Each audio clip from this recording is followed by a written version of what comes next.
Bon, tu vois, là, j'ai sorti mes petits bacs aimantés. Donc ça, c'est bien pratique. Euh, j'ai ouvert mon sachet A, du coup, et j'ai positionné ce qu'il y avait dedans ici. Donc là, voilà, j'ai pas ouvert celui-là. J'ai les cardans, j'ai les trucs, j'ai le pignon moteur, mais je n'utiliserai sûrement pas celui-là. J'ai les vis. Et là, j'ai commencé à faire le diff. Donc vraiment pour l'étape 1, normalement, là, j'ai tout ce qu'il me faut. Donc j'ai deux types de billes. J'ai les grosses comme ça, enfin des grosses, ça reste des petites, hein. Et j'ai des mini, mini, mini. Alors là, il faut des bons yeux, hein. Je sais pas si tu les vois. Là, toutes petites, toutes petites. Donc, dedans, ils nous fournissent de la graisse, hein, Tamiya, toujours de la graisse, et de la graisse spéciale pour les diffs. C'est celle-ci, donc pas se tromper. Là, c'est bien de la graisse à diff qu'il faut mettre, parce qu'on est sur le diff, ça tombe bien, hein. Euh, Tu vois, moi j'ai mis dans les petits trous, j'ai mis de la graisse. J'ai mis de la graisse, tac, tac, tac. Et du coup, je suis en train d'installer mes petites billes dans chaque trou, à chaque position. Donc, on va faire ça. Donc, c'est simple. Une fois qu'il y a de la graisse, de toute façon, elle reste dessus, tu vois. Elle se met pas bien. Et après, ce que tu fais, en fait, c'est que tu viens la positionner comme ça, tu vois. Simplement. Et viendrai remettre un peu de graisse par-dessus.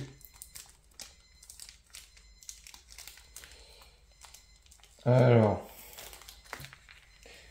Et là, ça c'est le truc à ne pas faire. Tu vois,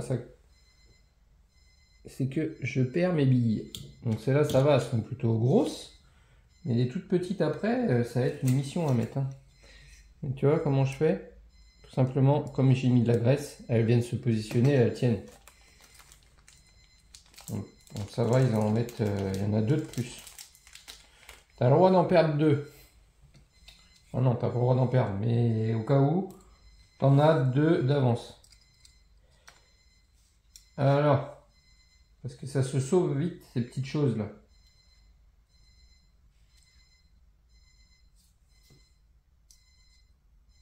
Voilà.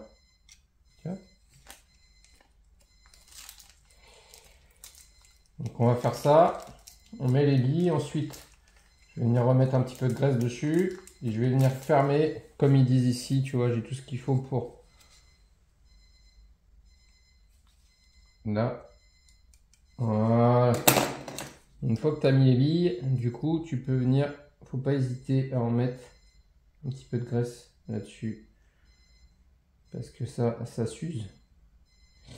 C'est le problème. Alors le problème des diffs comme ça à billes, c'est bien parce que c'est réglable. En fait, tu le règles juste par la dureté. Plus ou moins, suivant si tu serres plus ou moins fort. Par contre, bah, ça vit pas longtemps en fait. Ça a tendance à beaucoup s'user, hein. Les billes, le frottement des billes là, elles deviennent carrées. Donc il faut les remplacer. Donc c'est pas ce qui se fait de mieux. Et d'ailleurs, ça ne se fait quasiment plus. Ce genre de différentiel.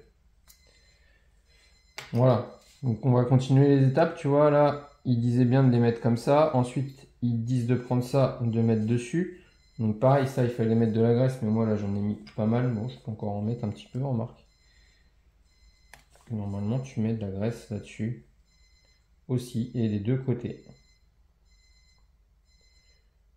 Donc t'hésites pas, hein. Ça, c'est quand même assez important de bien graisser tout ça. Tu vois, comme ça. Et après, tu viens en remettre encore de l'autre côté.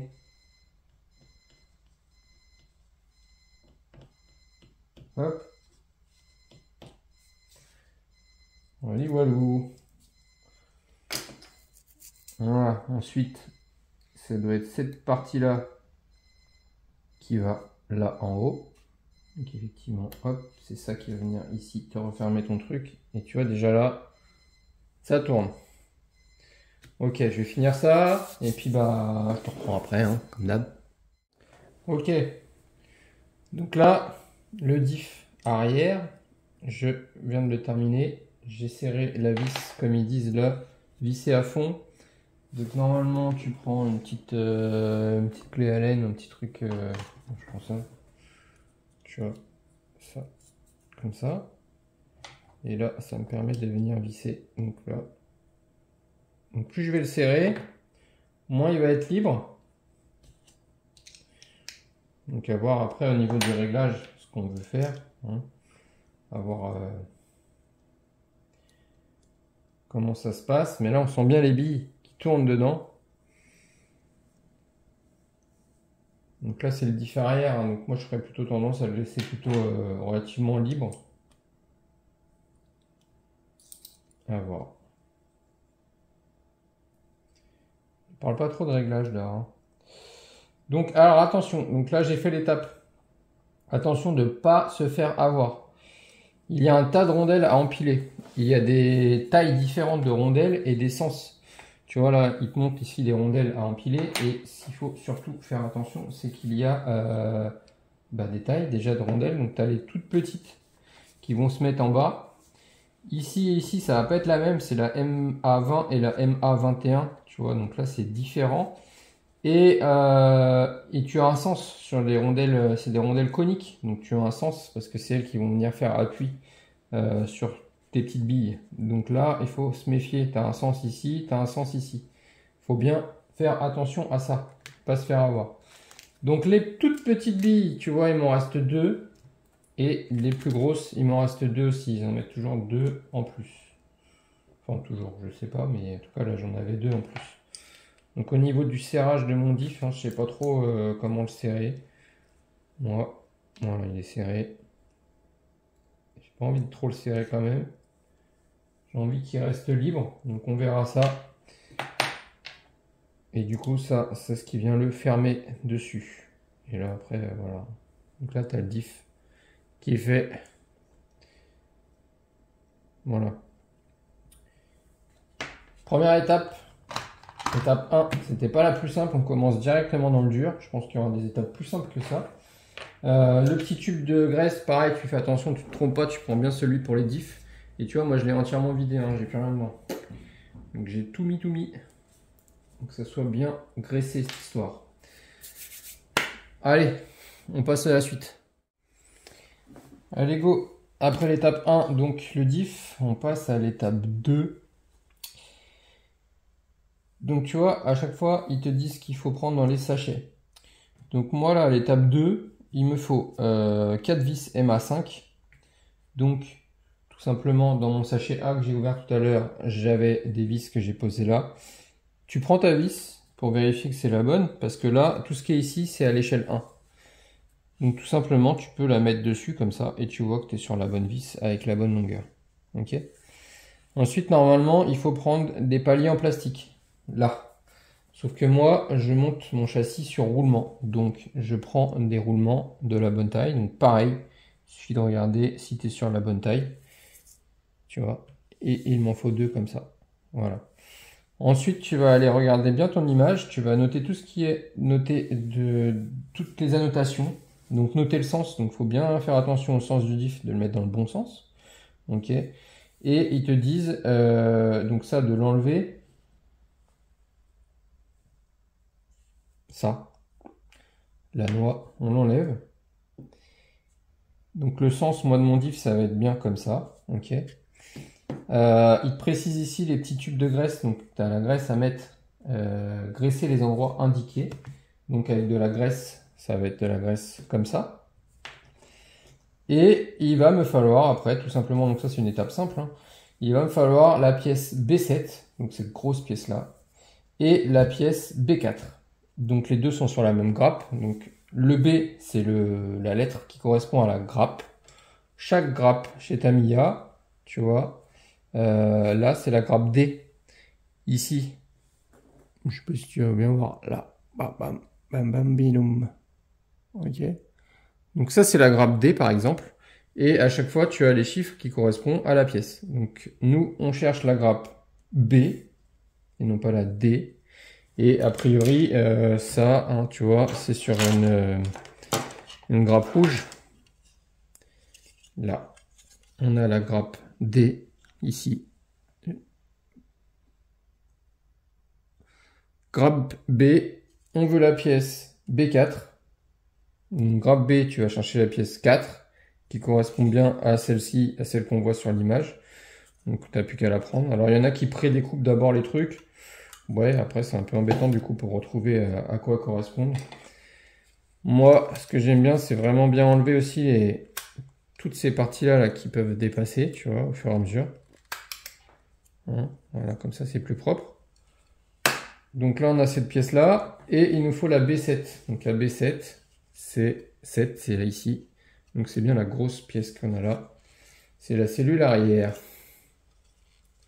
Et c'est dedans qu'on va mettre le diff. Donc on la coupe. Tu vois, hop. Là pareil, je vais enlever ces gros trucs là.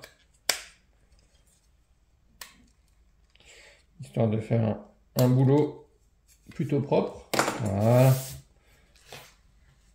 Donc ça c'est vraiment une vidéo pour les débutants en Tamiya qui veulent monter un kit. Hein, ça peut en aider certains. Voilà, donc qu'est-ce que j'ai à faire? Donc ils disent de mettre de la graisse au niveau des bagues en plastique. Sauf que moi, ils sont pas en plastique. Donc j'ai pas vraiment besoin. Hein. J'aimerais les glisser ici, tu vois. Là. Ça va venir ici. Mes petits roulements là. Donc j'ai pas besoin de mettre de graisse moi parce que je les monte sur roulement.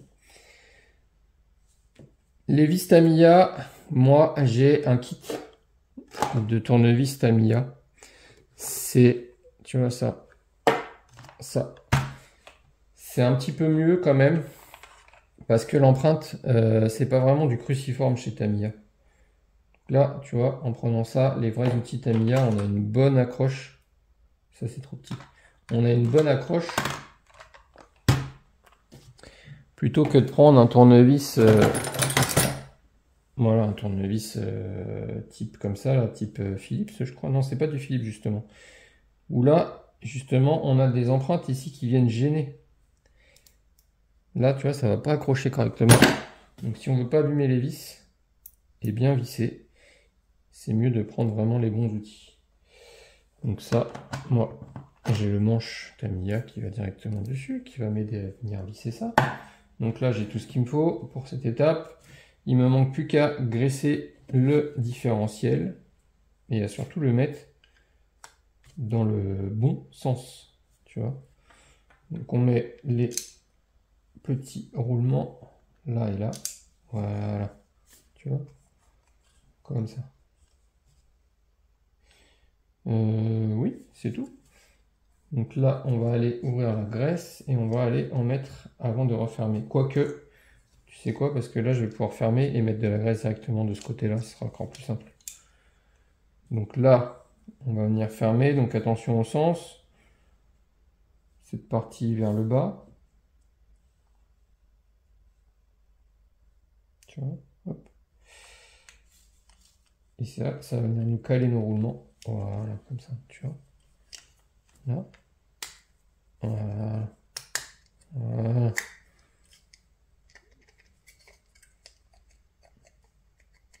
Donc là, le diff, il bouge, hein, il vient cogner sur les bords, mais c'est normal parce qu'il n'y a pas encore les axes.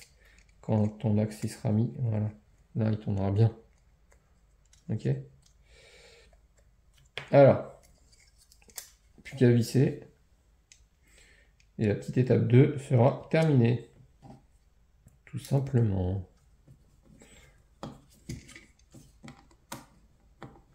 Voilà. Donc là, on met ces 4 vis. Donc, vous pouvez le faire hein, si vous avez l'habitude avec une visseuse. Si vous avez un peu mal aux mains, mal aux bras, et que vous voulez faire ça plus rapidement aussi, la visseuse sera la bienvenue. À condition, bien sûr, toujours d'avoir la bonne empreinte pour vos vis. Voilà. Tu vois ?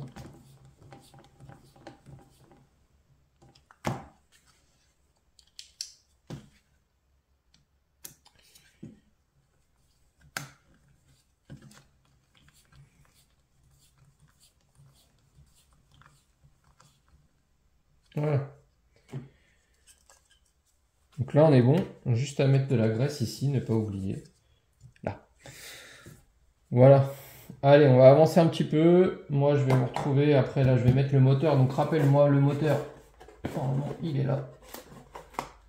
Moi, je passe directement sur un Sportune au lieu du moteur d'origine.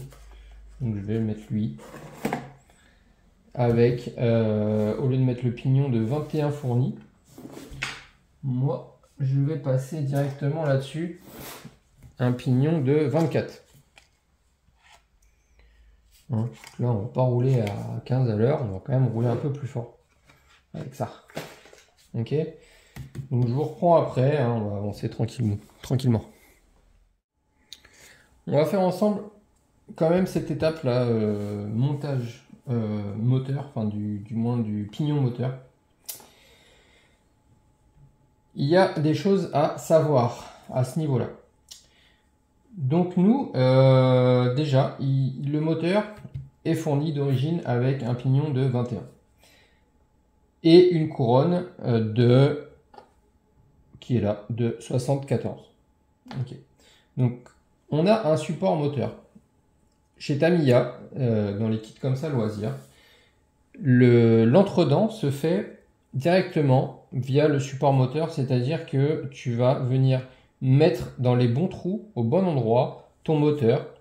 Ils sont, en fait, c'est excentrique par rapport au centre, tu vois. C'est excentré.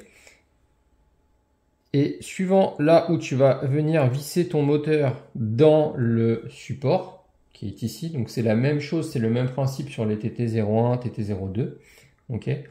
Suivant où tu vas le mettre, bah, ça va t'éloigner plus ou moins ton axe moteur, donc ton pignon moteur, de ta couronne. Ça va le mettre plus ou moins loin, tout simplement, parce que lui, il va être fixe au châssis, le support, mais tu vas pas le visser au même endroit et ça va te le décaler un petit peu à chaque fois. Donc nous, le fait qu'on change de moteur, ça change rien. Ce qui va changer, c'est le fait qu'on ne mette pas le pignon moteur fourni dans le kit et surtout qu'on ne met pas la couronne fournie dans le kit. En gros, si tu mets la couronne de 74 là qui est fournie dans le kit, tu prends ici tout simplement les numéros qui sont dessus sur ton support moteur. Ça va de 16 à 21. 16, 17, 18, 19, 20 et 21. Donc deux fois parce que tu as deux vis de fixation à mettre sur ton moteur. Okay. Et suivant tout simplement la taille de ton pignon, si c'est un pignon de 21 dents, tu vas venir le mettre dans les trous où il y a écrit 21. Si c'est un pignon plus petit, par exemple un pignon je sais pas, de 17, tu vas venir le mettre dans les trous de 17. Et tout ça va venir s'aligner avec ta couronne de 74 qui va venir en place ici, tu vois. Là, ta couronne va venir là. Lui, ton support moteur, quand ton moteur sera vissé dessus, il va venir ici. Et du coup, ton moteur qui est vissé sur ton truc, il va venir là. Et il va se décaler plus ou moins, comme ça, pour pouvoir faire ton entredent sur ta couronne. Donc, à toi de choisir, par rapport au pignon que tu mets, le bon endroit où tu vas venir visser. Donc ça, c'est valable quand tu as la couronne d'origine de 74. Sauf que nous, on va passer sur une couronne plus petite que j'ai là. Une couronne de 66. Donc en option sur ce châssis, d'origine, on a la 74. Et en option, on a ça. J'espère que tu vois bien. Là. On a la possibilité de mettre une couronne de 69 ou de 66. Ça, c'est des couronnes qui sont vendues. Donc là, c'est un papier d'époque parce que moi... ce châssis-là, c'était sur mon TA01, tu vois. C'est relativement vieux, mais c'est exactement le même. Donc moi, j'ai une couronne de 66, ici. Donc j'ai le choix de pignon de mettre du 24 ou du 25. Est-ce que tu veux bien... Voilà, focus. 24, 25, tu vois, là. Avec mon ratio, donc j'ai un ratio beaucoup plus petit là, les chiffres beaucoup plus petits, ça veut dire que je vais tirer beaucoup plus long, et donc je vais aller plus vite, ok. Donc mon moteur va en être capable, lui déjà il tourne beaucoup plus vite que, enfin un peu plus vite que celui d'origine, le sport là. Donc là le fait de mettre un ratio comme ça, à la place de mettre, du coup normalement on est en 74-21, donc on est ici à 8,59, moi je vais être à 6,70, donc je vais aller plus vite. Et en plus de ça, j'ai un moteur qui tourne plus vite, donc je vais bien aller bien plus vite avec tout ça. Donc là, le fait de changer du coup de spur, de couronne ici, ça veut dire qu'ici, il va plus falloir se fier aux numéros qui sont sur mon support moteur. Donc là, il va falloir se fier à ce tableau-là, ici, là. Il va falloir se fier à ça.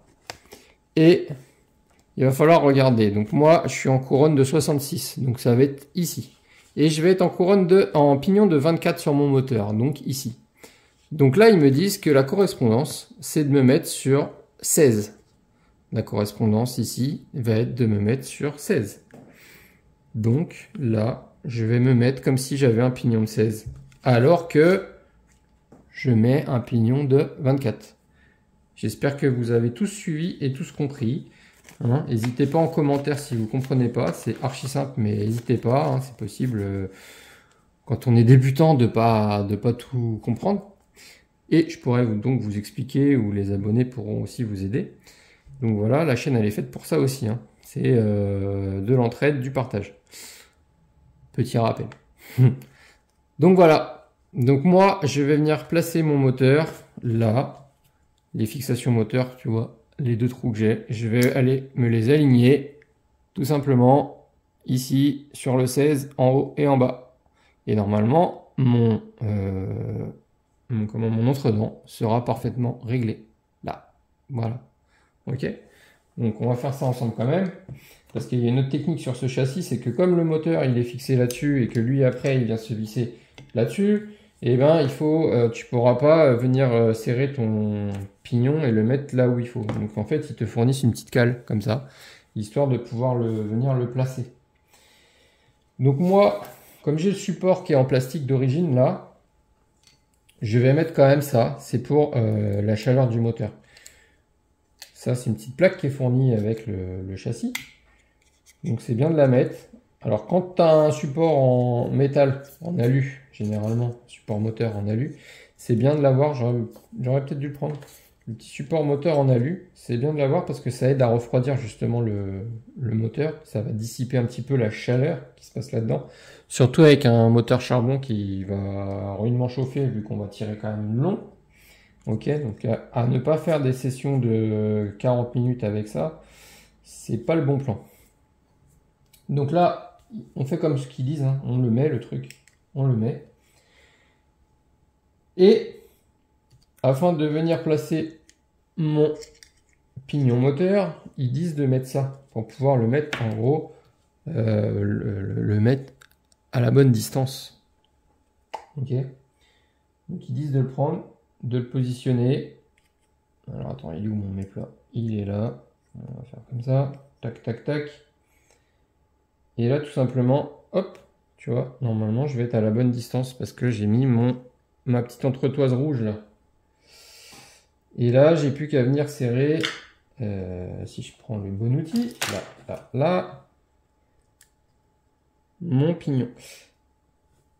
Donc là, j'ai mis le pignon Coralie. Celui-ci, il est quand même de bien meilleure qualité que les pignons là en alu Tamiya. Donc ceux-là, ils sont légers. Hein, c'est leur seul point positif, mais ils se bouffent à une vitesse incroyable. Ça se bouffe plus vite que le plastique, les gars. Moi, je mets du pignon comme ça, là, le Coralie. J'en ai un sur mon TT02B. Et franchement, ça fait grave l'affaire. Ils tiennent bien mieux. Ils sont un peu plus lourds, ils sont en acier. Mais au moins, on est tranquille. C'est un petit peu renforcé. Donc là, on serre la vis. Et du coup, j'enlève ça. Et tu vois, là, ici, il est correctement là. Il est correctement placé. Ah, on focus pas, là. Là. Voilà. Tu vois, là, il y a un petit écart ici, là, entre les deux. C'est l'écart que je vais avoir besoin quand je vais venir mettre mon moteur avec mon support pour que ça soit aligné à ma couronne. Voilà. Donc, petite étape faite ensemble. Et là, comme dit, il faut que je mette dans les trous où il y a écrit 16. Voilà, comme ça. Tu vois, c'est pas centré. C'est normal. Parce que suivant où je le place, il va se décaler. Tout simplement. Donc là, on a des vis, attention, c'est pas les mêmes vis que les autres, parce que là, on est sur des vis qui vont aller se visser dans le moteur et non pas dans le plastique. Donc attention à ça. Donc je suis bien dans le 16 et je vais venir me les visser comme ça. Tu vois? 1, 2, et si j'ai pas dit de bêtises dans tout ça, et ben normalement mon entre-dents sera bon. Alors c'est vraiment le même principe que sur les autres châssis, hein. Ceux qui ont déjà monté du TT01 au TT02, c'est pareil. Juste, du coup, là, la parenthèse, c'est de bien faire attention quand vous changez la couronne, du coup. Ça, j'aime bien le serrer quand même. Quand vous changez la couronne, on a vu que c'est pas la même taille, forcément, votre entre-dents sera pas le même. Donc, bien suivre la notice qui est fournie. Ça, c'était fourni avec les couronnes options. Ok. Voilà, les amis. Donc là, on a bien avancé. Et normalement, du coup, après, l'étape suivante, une fois qu'on a fait ça, et ben, l'étape suivante, c'est tout simplement d'aller mettre ce support là dans le carter arrière. Voilà. Et là, tu vois, ça nous a laissé un jour. On est quand même vachement proche, mais ça va aller là. Voilà. Tu vois, la couronne par rapport à mon pignon, bah, c'est pas terrible en fait, hein. Ce petit truc là, qui te donne avec là, on n'est pas top top. Je vais peut-être leur décaler un petit peu, mais normalement, ouais. Ouais. Voilà, parce que c'est pas le pignon Tamiya, donc il était un petit peu moins large que celui-là. Ouais, il était un petit peu moins large, donc forcément c'est pour ça que ça donne pas pareil.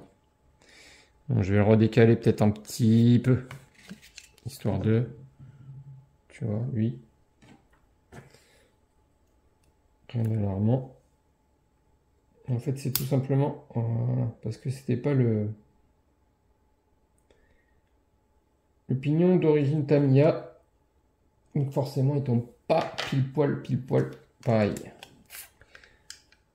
Là, tu mets, voilà.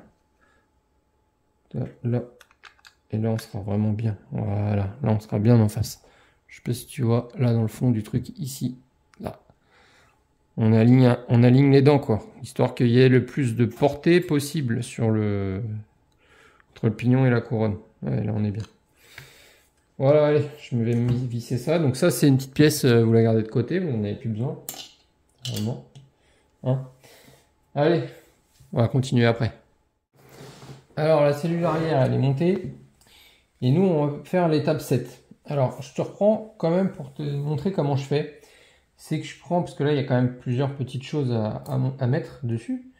Donc, tu vois, je prends déjà tout ce qui est là, dans ma liste sur le côté.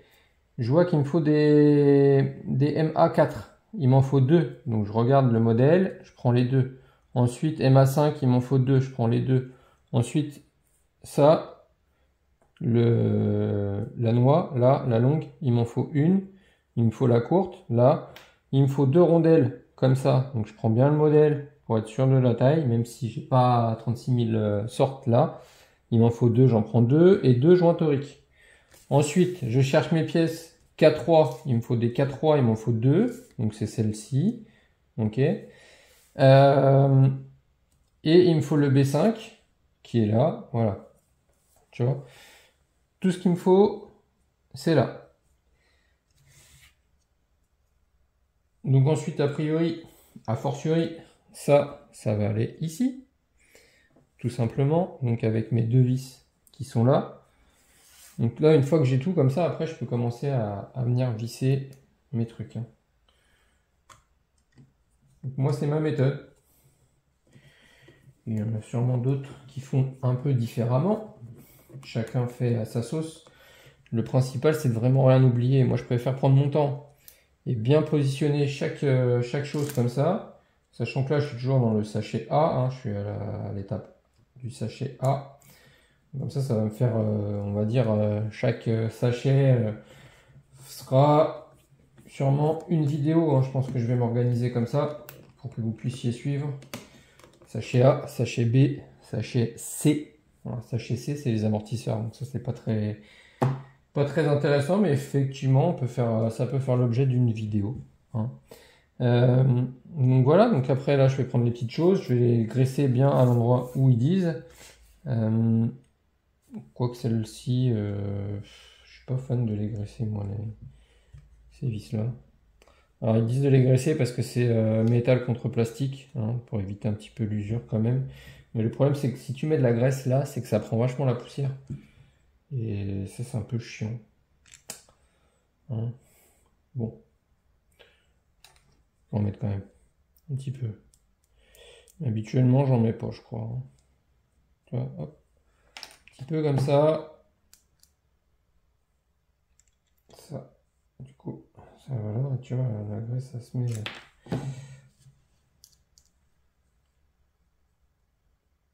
Ouais, bon. Ah. Ouais, ça va glisser un peu mieux. Bon. Ensuite, est-ce que eux, ils ont un sens? Oui, ils ont un sens. Donc lui, il est bien comme ça. Tu vois là, c'est pas fait pareil. Donc lui, il va comme ça, et ne pas oublier petite rondelle entre les deux. Donc là, je mets la petite rondelle, je mets lui dans le bon sens, et je peux venir le visser.